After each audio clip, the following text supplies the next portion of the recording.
Students, class 12 physics. आज हम पढ़ेंगे इक्विवेलेंट लेंस के बारे में। ठीक है, कल हमने पावर के बारे में डिस्कस किया था, पावर ऑफ लेंस के बारे में। ठीक है, उसका फॉर्मूला हमने यहाँ पे देखा था कि क्या होगा। तो पावर क्या आई थी, mu minus 1 R1 by R2 minus R1 minus R2। ठीक है, तो R1 और यहाँ R2 क्या है, मीटर के अंदर है, और P जो हमने लिया पावर वो किस में है, डायोप्टर के अंदर।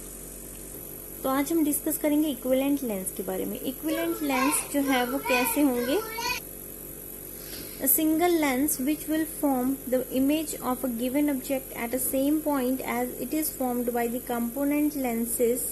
Combination of two or more lenses is called an equivalent lens. ये क्या कह रहा है कि एक सिंगल लेंस जो किससे बना हुआ है, कॉम्बिनेशन ऑफ लेंस से बना हुआ है। दो या दो से ज्यादा थिन लेंसेज हमने क्या कर दिए, कंबाइन कर दिए। ठीक है, तो उससे जब वो फॉर्म, उस तरह से जब वो एक दूसरे से कांटेक्ट में आएगा तो एक सिंगल लेंस क्या कर रहा है, फॉर्म कर रहा है। ठीक है, तो इसके अंदर जो इमेज फॉर्म होगी वो कहाँ पे फॉर्म होगी, एट द सेम पॉइंट। इससे देखो फर्स्ट, तो इसके अंदर जो इमेज जो है वो हमें सेम पॉइंट पे फॉर्म होते हुए दिख रही होगी। ठीक है, मिलेगी। इन लेंसेज को हम क्या बोलेंगे, इक्विवेलेंट लेंस बोलेंगे। तो देखो यहाँ पे दो लेंसेज जो हैं वो कंबाइंड हैं, एक दूसरे से जुड़कर हमने एक सिंगल लेंस फॉर्म किया है जिसका सेंटर ऑफ कर्वेचर C1 है, और दूसरे लेंस का सेंटर ऑफ कर्वेचर C2 है। इसकी फोकल लेंथ F1 है, इसकी फोकल लेंथ F2 है। इसका लेंस, इसको हमने L1 से रिप्रेजेंट किया, इसको L2 से रिप्रेजेंट किया। ठीक है, तो O यहाँ पे क्या है, जहाँ पे ऑब्जेक्ट हमारा प्लेस्ड है ऑन द प्रिंसिपल एक्सिस। ठीक है, सबसे पहले देखो ये रे जो है यहाँ से निकली, इंसिडेंट रे, और L1 के से पास होते हुए L2 से गुजरेगी, और जहाँ पे ये फिर से क्या हो गई है, बेंड हो गई है। ठीक है, क्योंकि यहाँ पे मीडियम जो है वो क्या हो गया है, चेंज हो गया है, रिफ्लेक्शन हो गया है।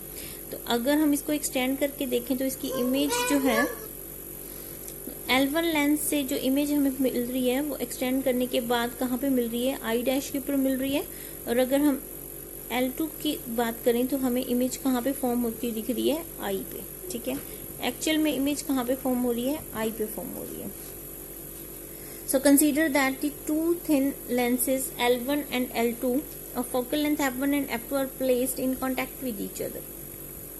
Suppose that the point object O lies on the principal axis of the two lenses shown in the figure.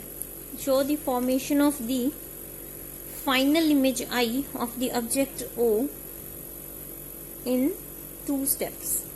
The first step, the lens L1 produces I dash as the real image of the object. ठीक है, first step के अंदर हमने देखा कि जो रे है वो L1 से पास हो रही है, और I डैश पे उसकी इमेज जो है वो क्या हो रही है, फॉर्म हो रही है। ठीक है, तो हमें लेंस फॉर्मूला अप्लाई करना है, 1 by F is equals to 1 by V minus 1 by U. तो अगर लेंस फर्स्ट है तो यहाँ पे F1 हो जाएगा। यहाँ से सेंटर ऑफ कर्वेचर से इसका डिस्टेंस हमने कितना कंसीडर किया है, V डैश कंसीडर किया है, तो यहाँ पे V डैश हो जाएगा। और ऑब्जेक्ट का जो डिस्टेंस है वो कितना है, U है। ठीक है, तो ये हमारी इक्वेशन नंबर फर्स्ट बन गई है।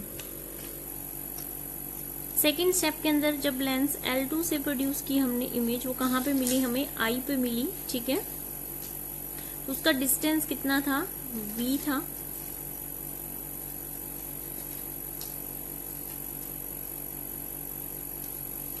So the two lenses are very very thin, तो C2 और C1 जो सेंटर ऑफ कर्वेचर है वो अप्रोक्सीमेटली हमें सेम जगह पे ही लगेंगे।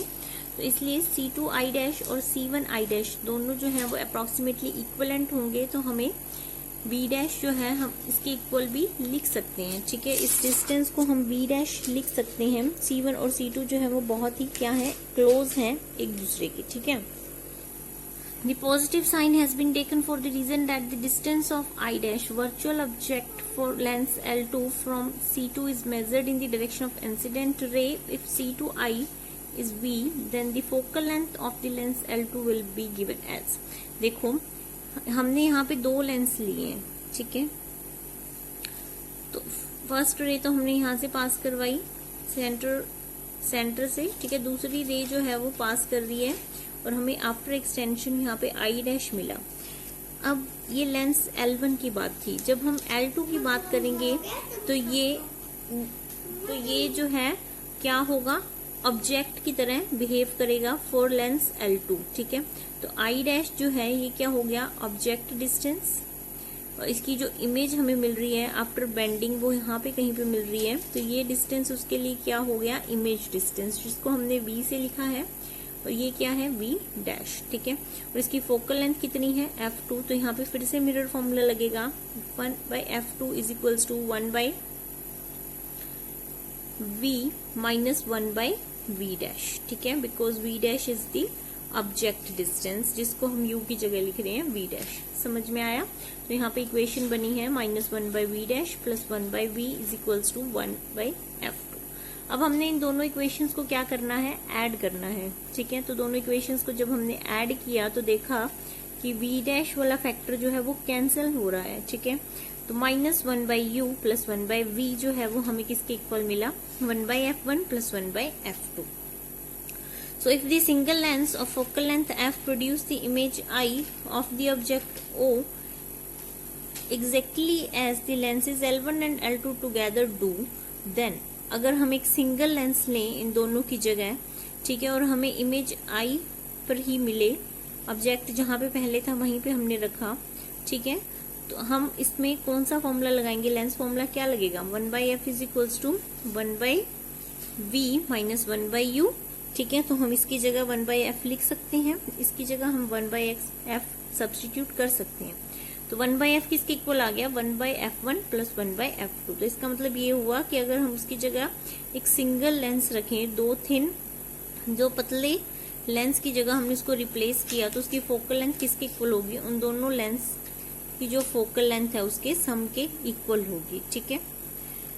तो 1/f किसके इक्वल आ गया, 1/f1 plus 1/f2। Here f is called the focal length of the equivalent lens. तो इक्विवेलेंट लेंस की हमें फोकल लेंथ मिली।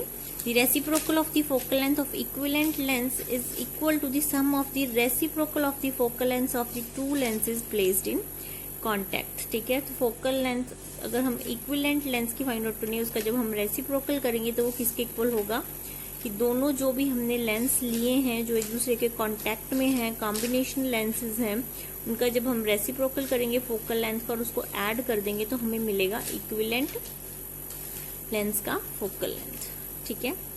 तो इसी तरह से अगर हम पावर की बात करें तो पावर कैसे निकलेगी, if the focal length f1 and f2 are in metre then the equation becomes, power किसके इक्वल होगी, 1 फोकल लेंथ, तो पावर आ जाएगी P is equals to P1 plus P2। इसको हम डायरेक्टली क्या कर देंगे, ऐड कर देंगे तो हमें एंड लेंस की, ठीक है। So P1 and P2 are the powers of the two lenses and P is the power of the equivalent lens.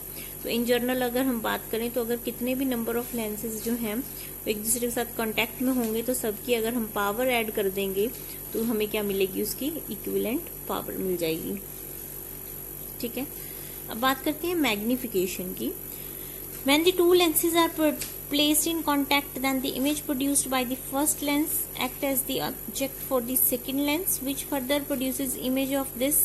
Obviously, if M1 and M2 are magnification produced by the first and the second lens respectively, then the total magnification produced by their combination is given as M is equals to M1 into M2. अगर हम magnification की बात करते हैं, जब दो lens हमने contact में रखे हैं तो क्या होगा, उनकी मैग्निफिकेशन का जो प्रोडक्ट होगा उसके इक्वल होगी हमारी टोटल मैग्निफिकेशन इक्विवेलेंट लेंस की, ठीक है। उसके बाद अगर देखें थर्ड पॉइंट, टू लेंसेज में B combined by placing them at a finite distance apart. अगर हमने दो लेंस रखे, ठीक है, और थोड़े से डिस्टेंस पे रखे, it can be proved that if the two lenses of focal length f1 and f2 are placed at a distance x apart, एक लेंस यहाँ पर है, दूसरा लेंस यहाँ पर है और उन दोनों के बीच में x डिस्टेंस है, ठीक है, तो उनकी जो फोकल लेंथ है वो किसके इक्वल होगी, इक्विवेलेंट फोकल लेंथ होगी 1/f is equals to 1/f1, 1/f is equals to 1/f1 plus 1/f2 minus x upon f1 f2.